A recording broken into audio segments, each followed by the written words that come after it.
नेताजी सुभाष चंद्र बोस की डेथ एक plane crash में नहीं हुई। नेताजी सुभाष चंद्र बोस ये अपने आप में एक बड़ा नाम है।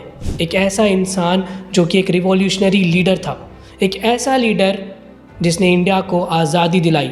और ये मैं नहीं कह रहा, ये कहने वाले हैं ब्रिटेन के एक्स प्राइम मिनिस्टर क्लेमेंट एटली। क्लेमेंट एटली वही प्रधानमंत्री है जिन्होंने इंडिया की आज़ादी वाले डॉक्यूमेंट्स पर साइन किए और इंडिया को इंडिपेंडेंट डिक्लेयर किया। क्लेमेंट एटली 1951 में इंडिया के विजिट पर थे। उन्हें होस्ट कर रहे थे कोलकाता के चीफ जस्टिस फन्नी भूषण चक्रवर्ती। जस्टिस के दिमाग में एक क्यूरियोसिटी थी, वो ये जानना चाहते थे कि आखिर 1942 के क्विट इंडिया मूवमेंट के फेलियर के बाद ब्रिटिशर्स ने हमें इतनी जल्दी आज़ादी कैसे दे दी। और ये क्वेश्चन उन्होंने क्लेमेंट एटली से पूछ लिया, जिसके जवाब में उन्हें एक नाम मिला जो था नेताजी सुभाष चंद्र बोस का। ऐसा इसलिए क्योंकि नेताजी की बनाई गई आज़ाद हिंद फौज यानी कि INA ने 1945 में नेताजी की मृत्यु की खबर सुनने के बाद सरेंडर कर दिया था। उन्हें सरेंडर करते ही उन पर ब्रिटिशर्स ने ट्रायल शुरू कर दिया। इस ट्रायल से कोई भी खुश नहीं था। सबसे ज़्यादा नाखुश थे इंडियन आर्मी के लोग। इसी वजह से रॉयल नेवी के लोगों ने 1946 में एक म्यूटिनी कर दी। ब्रिटिशर्स ने 1857 में एक रिवोल्ट झेला था और वो ये जानते थे कि वर्ल्ड वॉर 2 की मार खाने के बाद अब उनमें इतनी कैपेसिटी नहीं है कि वो एक और म्यूटिनी झेल पाए।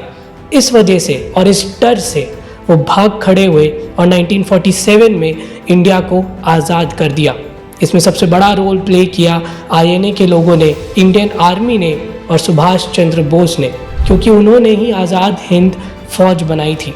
लेकिन आज भी उन्हीं की डेथ मिस्ट्री में है और हमें ये नहीं पता कि आखिर उनकी मृत्यु हुई कैसे। उनकी डेथ मिस्ट्री का सबसे प्रोमिनेंट पार्ट है प्लेन क्रैश।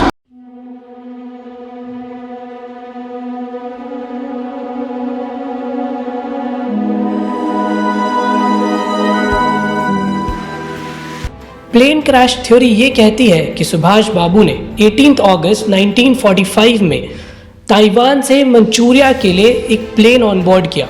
इस प्लेन को ऑन बोर्ड करने के बाद जैसे ही वो टेक ऑफ लेती है वैसे ही क्रैश हो जाती है और इसमें सुभाष चंद्र बोस की डेथ हो जाती है। लेकिन क्या ये पूरा सच है? क्या सच में सुभाष बाबू की डेथ इस प्लेन क्रैश में हुई थी? शायद नहीं। और इसी से रिलेटेड आज मैं आपके सामने कुछ फैक्ट्स रखूँगा और फिर आप ही डिसाइड करिए कि सच में आखिर हुआ क्या था। सबसे पहला फैक्ट और सबसे पहली बात तो ये है कि उस दौरान ब्रिटिश इंटेलिजेंस की एक रिपोर्ट है जिसमें ये बताया गया कि शायद नेताजी को इस बात की भनक थी कि एक्सिस पावर्स इस वॉर को हार जाएंगे। इसी वजह से उन्होंने जापानीज़ के साथ मिलकर अपने ही डेथ मिस्ट्री को प्लॉट किया और इस प्लेन क्रैश की कहानी गढ़ी ताकि वो एक एस्केप ढूंढ सके रशिया के लिए। अब ये तो ब्रिटिश इंटेलिजेंस का मानना था, लेकिन आप इस बात को जानकर दंग रह जाएंगे कि शायद गांधी जी को भी इस बात का इल्म था कि सुभाष चंद्र बोस मरे नहीं है।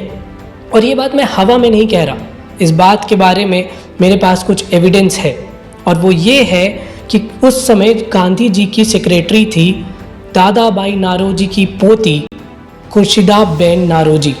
खुर्शीदाबेन नारोजी गांधी जी के काफ़ी करीब थी और उनकी पर्सनल सेक्रेटरी थी। उन्होंने ही एक लेटर लिखा लुई फिशर को। लुई फिशर एक जाने माने पत्रकार थे और गांधी जी से काफ़ी करीब थे।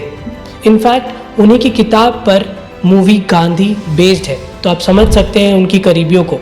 1950 में उनके मरने के बाद 1951 में लुई फिशर के फैमिली ने उनसे रिलेटेड पेपर्स प्रिंसटन यूनिवर्सिटी को डोनेट कर दिए। इस डोनेटेड पेपर्स में से एक लेटर निकला जिसमें वो लिखती है कि अभी के इंडियन आर्मी का टेम्परामेंट पहले जैसा नहीं है और अगर अभी सुभाष चंद्र बोस इंडिया आ गए तो इंडियन आर्मी को रोक पाना नामुमकिन है। ये वो लिख रही है 1946 22 जुलाई को, जबकि सुभाष चंद्र बोस का प्लेन क्रैश 45 में ही हो चुका था, 18 अगस्त 1945 में। ये कॉन्ट्राडिक्टरी है। कॉन्ट्राडिक्शंस और तब शुरू होते हैं जब 1990s का दौर आता है। 1990s में अचानक से नेताजी को लेके काफ़ी क्यूरियोसिटी बढ़ जाती है एविडेंस के बेसिस पे। इसीलिए बंगाल हाई कोर्ट में उस समय एक पिटीशन दायर की जाती है नेताजी के डेथ मिस्ट्री को रिजॉल्व करने के लिए। जब इसकी सुनवाई शुरू होती है तो जस्टिस प्रभाष शंकर मिश्र के सामने गवर्नमेंट के लॉयर ये एडमिट करते हैं कि प्लेन क्रैश की थ्योरी क्रेडिबल नहीं है। इस बात को सुनकर जस्टिस प्रभाष शंकर मिश्र ने एक कमीशन बिठाने की बात करी। जस्टिस मुखर्जी के अंदर 1998 में ये कमीशन को बैठाया जाता है और इस कमीशन के सामने भी सरकार के वकील ये मानते हैं कि प्लेन क्रैश की थ्योरी क्रेडिबल नहीं है और ये सरकार के वकील मान रहे हैं। आप सोचिए इसका मैग्नीट्यूड कितना बड़ा है। ये सुनने के बाद जस्टिस मुखर्जी नहीं रुकते और वो खुद ताइवान विज़िट पर जाते हैं ये देखने के लिए कि अगर सुभाष चंद्र बोस का प्लेन वहाँ क्रैश हुआ था तो कुछ ना कुछ तो एविडेंसेस मिल सकेंगे। जब वो वहाँ पहुँचते हैं तो शॉक्ड रह जाते हैं। ताइवानीज़ ऑफिशियल्स उन्हें ये बताते हैं कि 15 अगस्त 1945 से लेकर 23 अक्टूबर 1945 तक उस जगह पर कोई भी प्लेन क्रैश नहीं हुआ। ये अपने आप में एक बहुत बड़ी बात है कि ताइवान की सरकार ये कह रही है कि प्लेन क्रैश हुआ ही नहीं। इंडियन गवर्नमेंट के लॉयर्स कह रहे हैं कि प्लेन क्रैश हुआ ही नहीं। जस्टिस मुखर्जी यहाँ नहीं रुके, उन्होंने इस पूरे कमीशन को हेड किया और आखिर में बताया कि शायद प्लेन क्रैश थ्योरी क्रेडिबल नहीं है। लेकिन 1990s का दौर कुछ ऐसा ही था और नेताजी को लेके काफ़ी क्यूरियोसिटी थी। इसलिए 1996 में एक और बात आई, नेताजी के अस्थियों को जापान से इंडिया लाने की।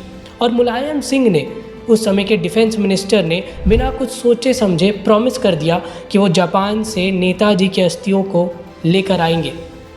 अब उन्होंने ये प्रॉमिस कर तो दिया लेकिन उसे कभी पूरा नहीं कर पाए।